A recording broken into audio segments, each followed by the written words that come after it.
네, 오늘 성경 말씀 우리 시편의 말씀 보도록 하겠습니다. 시편 40편 1절에서 11절까지 말씀을 오늘 이 시간에 우리가 살펴보도록 하겠습니다. 시편 40편 1절에서 11절까지의 말씀입니다. 앞에 화면에도 나와 있으니까 좀 길지만 한 모습 같이 한번 쭉 읽어 가도록 하겠습니다. 같이 한번 읽습니다. 시작.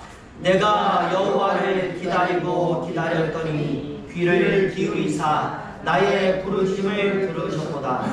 나를 기가 막히는 웅덩이와 수렁에서 끌어올리시고 내 발을 반석 위에 두사 내 걸음을 견고하게 하셨도다. 새 노래 곧 우리 하나님께 올린 찬송을 내 입에 두셨으니 많은 사람이 보고 두려워하여 여호와를 의지하리로다.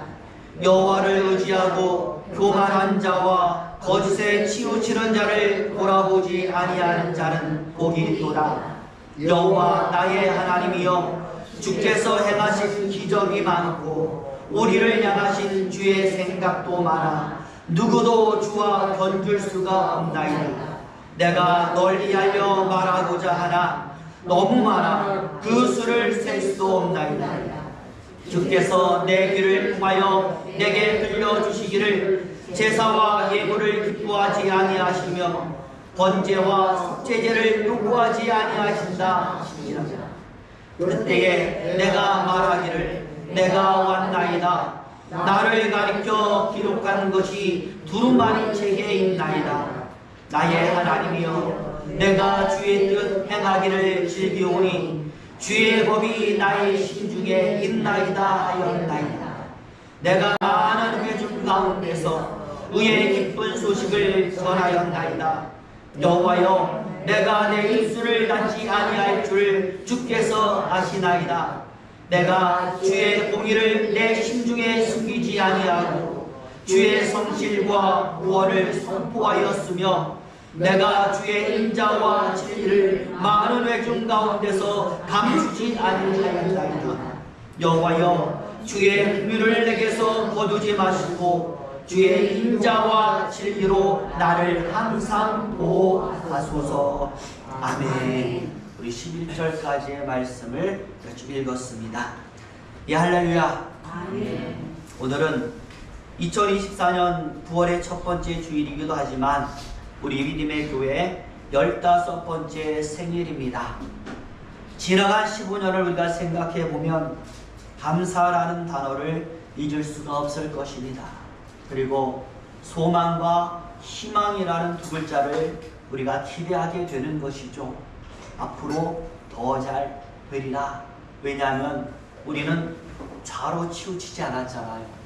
항상 하나님을 향하여 우리는 달려가고 있는 줄로 믿습니다. 비록 하나님이 보실 때 만족할 만한 그런 열정을 보여주지는 않았지만 그래도 우리가 하나님 곁을 떠나지 않은 것 하나님 아십니다. 힘을 다해야 했지만 그래서 마음껏 하지는 못했지만 그래도 하나님을 향하여 뭔가 하기를 바라는 마음이 우리 안에 있다라는 것을 하나님이 아실 줄로 믿습니다. 그런 마음 속에 하나님은 강력하게 역사하여 주셔서 우리가 원하고 바라고 우리가 기대하는 부흥이라는 두 글자를 이제 하나님께서 우리에게 허락하여 주실 줄로 믿습니다. 부디 그런 희망과 그런 하나님이 주시는 새 능력과 힘이 오늘 이 시간 이 예배의 말씀을 통하여 나타나기를 원하는 마음으로 오늘 말씀을 보고 또 말씀을 보면서 같이 우리 서로를 축복하며 인사하는데요. 사랑합니다. 축복합니다. 정말로 행복하시기 바랍니다. 인사하겠습니다. 사랑합니다. 축복합니다. 정말로 행복하시기를 바랍니다. 드디어 저와 여러분들 행복하시고 더 힘을 내서 새로운 한 년을 향하여 달려가시기를 예수 이름으로 축원을 드립니다. 아멘. 이창현이라는 작가가 출간한 책 중에서 내 마음속에 울림이라고 하는 책이 있습니다. 그 가운데 이런 내용이 있는데요.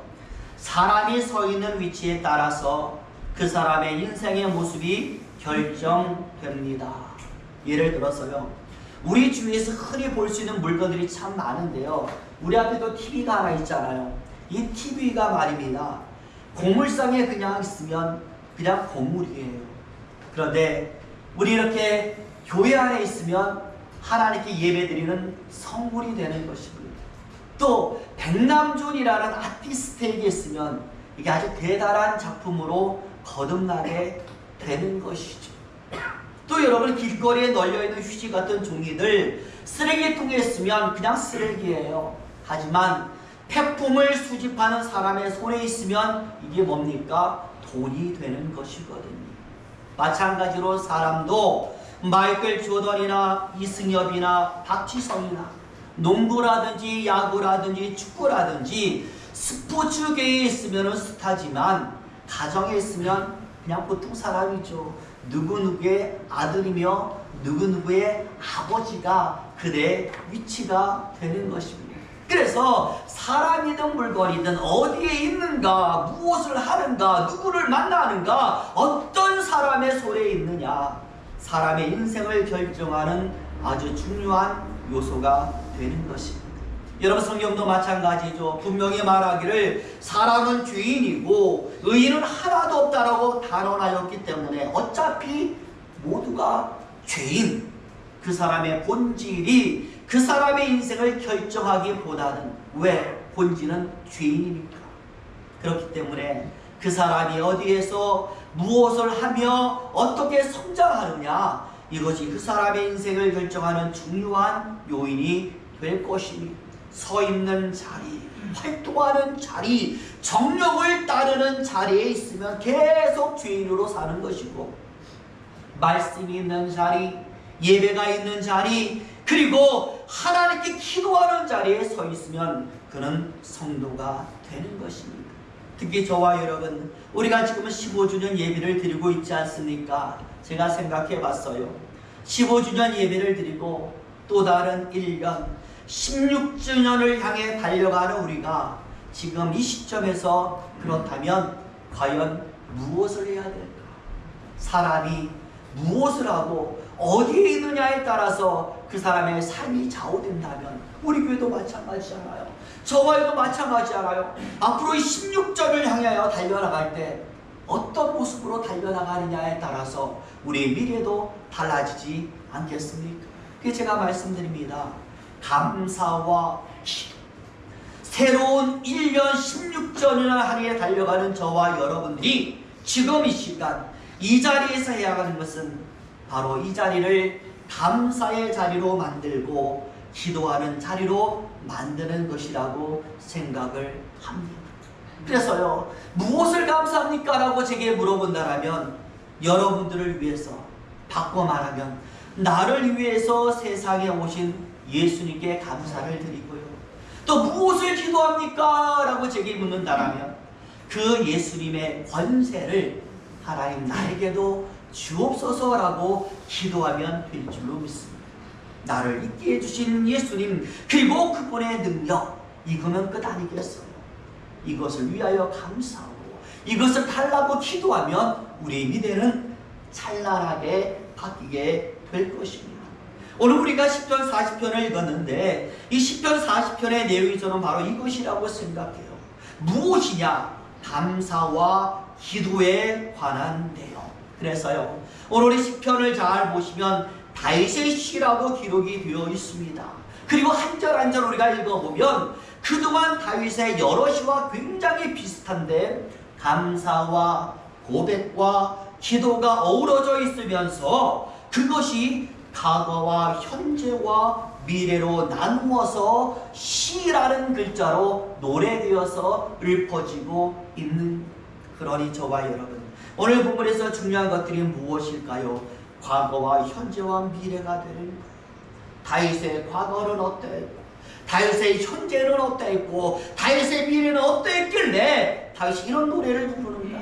이게 중요하지 않겠습니까? 그래서 하나씩 하나 살펴보면서 바로 이 다윗의 과거가 나의 과거와 어떤 차이가 있는가, 다윗의 현재가 나의 현재와 어떤 차이가 있는가, 다윗의 미래가 나의 미래와 어떤 차이가 있는가를 비교해 보면서 우리 서로 맞춰가면서 우리 인생도 다윗처럼 찬란한 인생이 되기를 소망하시기를 예수 이름으로 축원을 드립니다.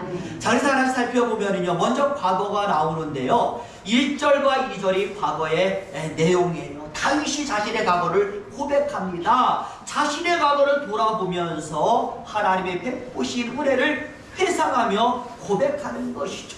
이렇게 하나님께서 나를 이렇게 도와주셨습니다. 특히 저와 여러분, 오늘 이 과거의 고백 중에서 중요한 것이요, 두 개의 구절과 두 개의 단어인데요, 2절을 한번 보시면 나를 기가 막힐 웅덩이와 수렁에서 끌어올리시고 내 발을 반석 위에 두사 내 걸음을 견고하게 하셨도다. 뭐라고 말합니까?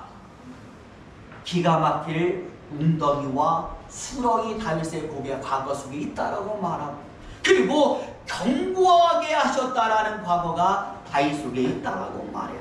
다시 말하면 굉장히 힘들었다라는 것이 기가 막힐 웅덩이와 수렁이 보여주는 다윗의 과거가 너무나 힘들었다라는, 그리고 그것을 하나님이 다 막아주셨습니다 라는 것이 견고하게 하셨다라는 단어의 의미가 되는 거예요.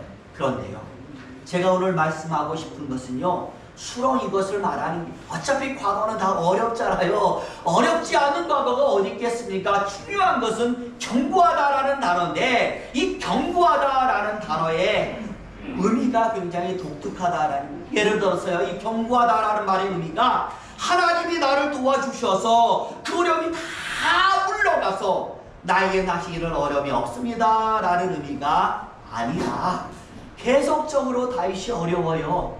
환난과 고통이 지금도 다윗에게 있어요. 그런데 그것과 또 마찬가지로 도우시는 하나님의 능력도 계속 나에게 있으니 내가 그 어떤 어려움과 환난도 능히 이기더라. 시간이 갈수록 나도 강해지더라, 더욱 강해지더라 라는 것이 이 말씀의 의미가 되는 겁니다. 더 견고해진 다윗. 저와 여러분, 이것은 우리 인생에서도 저는 마찬가지라고 생각해요. 우리 예수 믿었다고 해서 오늘 당장 내게 있었던 어려움이 금방 사라지는 건 아니잖아요. 대부분의 경우요, 지금 있는 고통과 아픔이 어쩌면 사단의 강력한 방해로 인해서 더 강해질 수도 있어요. 더 어려워질 수 있습니다. 더 힘들 수도 있습니다. 하지만 예전과 다른 것이 하나가 있으니 무엇입니까? 그때는 누가 싸웠어요? 나 혼자 싸웠어요.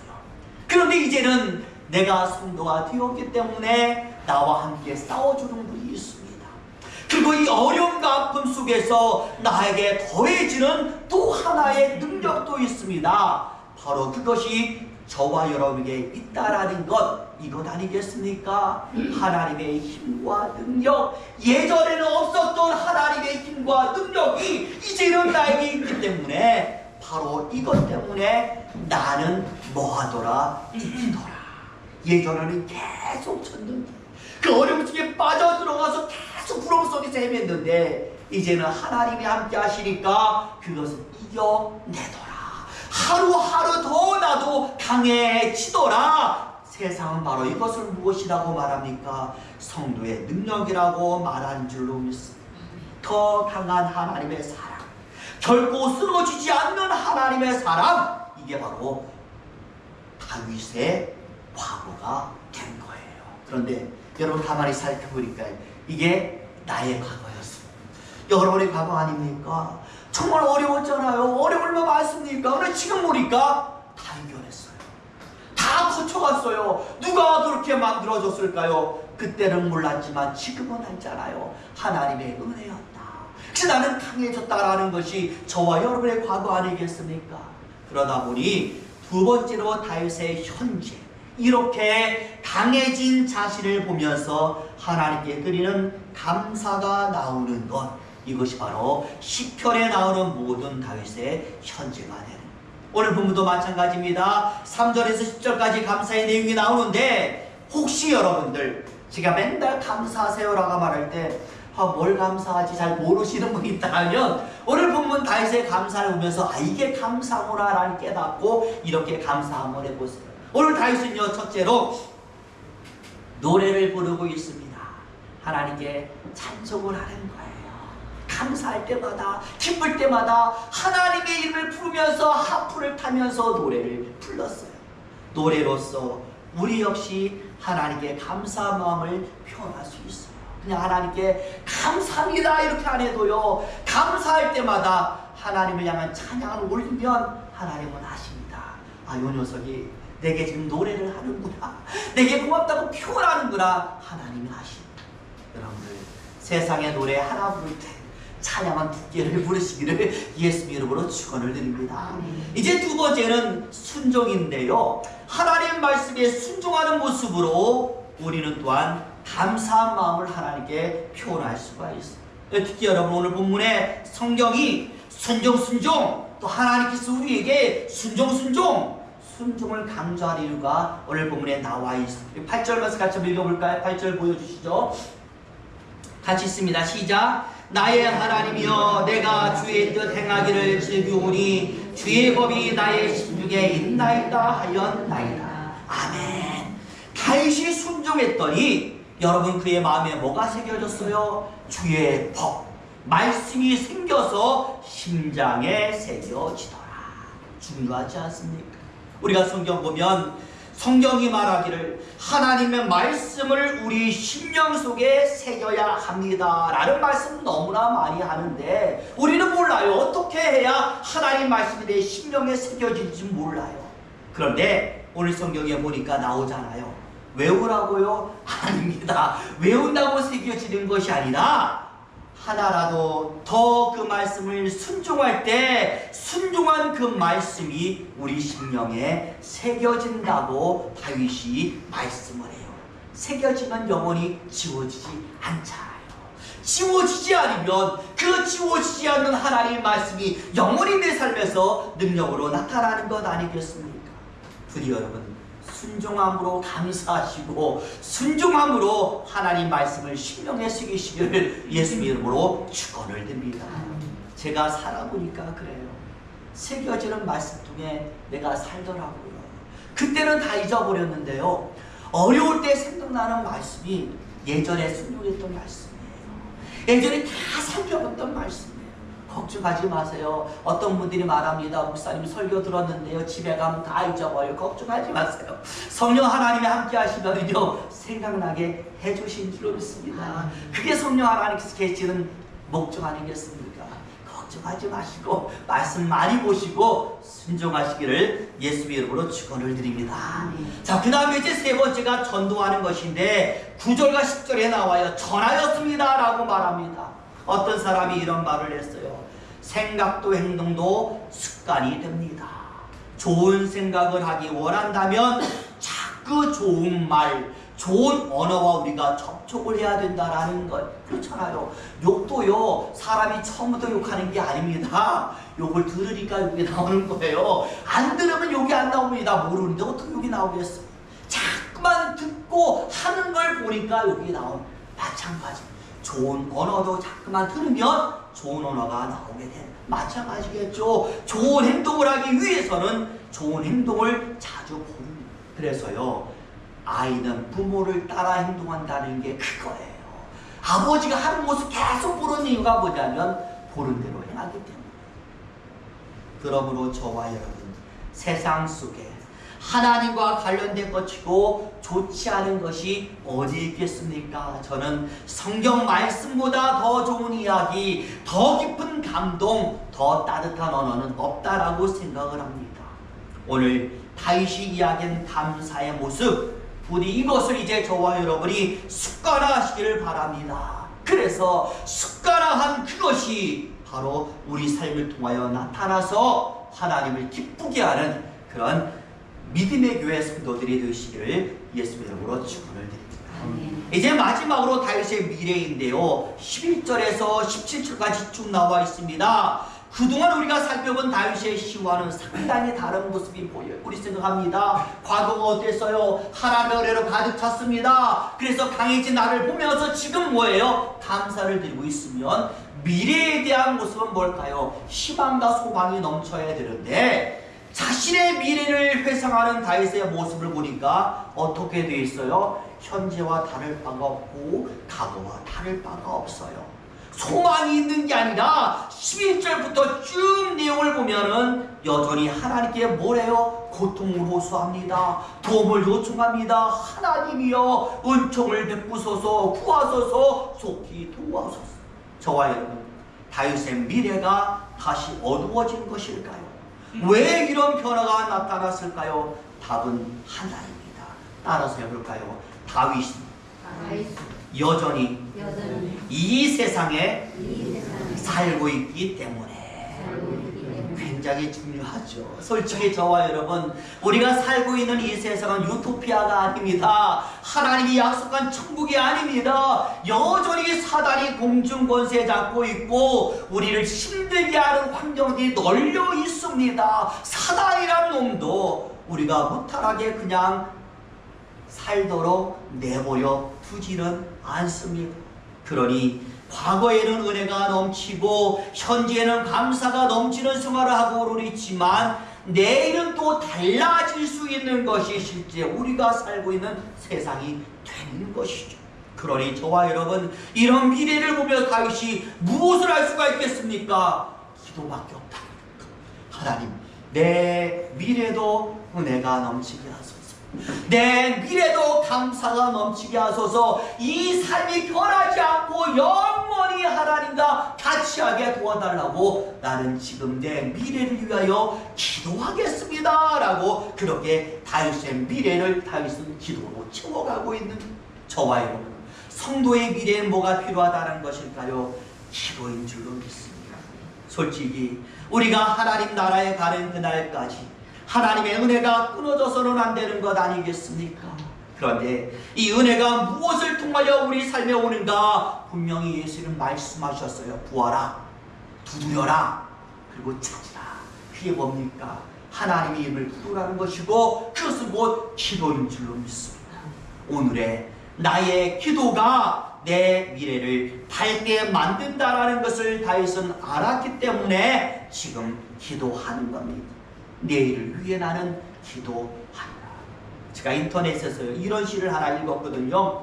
제가 저거 여기다 적고 싶었는데요. 시간이 좀 없어서 못 적었는데 제가 천천히 들려드릴게요. 한번 들어보세요. 이런 시가 있었어요. 한 곡의 노래가 순간의 활기를 불어넣을 수 있습니다. 한 자루의 촛불이 어둠을 몰아낼 수 있습니다. 한 번의 웃음이 우리의 우울함을 날려보낼 수 있고 한 번의 손길이 나의 마음을 열어줄 수도 있고 한 사람의 진실이 세상을 변화로 이끌어 갑니다. 모든 것이 한 걸음에서부터 시작이 된다라는 것이죠. 저와 여러분, 신앙도 마찬가지입니다. 굉장히 먼 길인 것 같지만 모든 것은 한 걸음부터 시작이 되는 것입니다. 한 번의 감사가 감사의 인생을 만드는 거예요. 한 번의 기도가 기도의 인생을 약속하는 겁니다. 한 번의 예배가 영원토록 하나님과 나를 이어주게 만들어 주는 것입니다. 부디 저와 여러분, 16전을 향해 달려가는 우리의 목표는 하나님이 주신 말씀으로 더 높아지는 것입니다. 부디 하나님의 말씀을 향한 순종으로 시작해서 이 말씀을 이루시고 오늘 시작하는 또 하나의 기도를 통해서 이것을 이룰 수 있는 능력을 반드시 얻으시고 언제나 이루어지는 모든 예배를 통하여 긍정적인 놀라운 변화를 체험하시기를 예수의 이름으로 축원을 드립니다. 그러면 이 세 가지만 영원히 우리가 지속할 수 있다면 내년에 이 자리는 더 많은 성도들이 더 좋은 성전에서 드리는 예배가 될 줄로 믿습니다. 기도하겠습니다. 하나님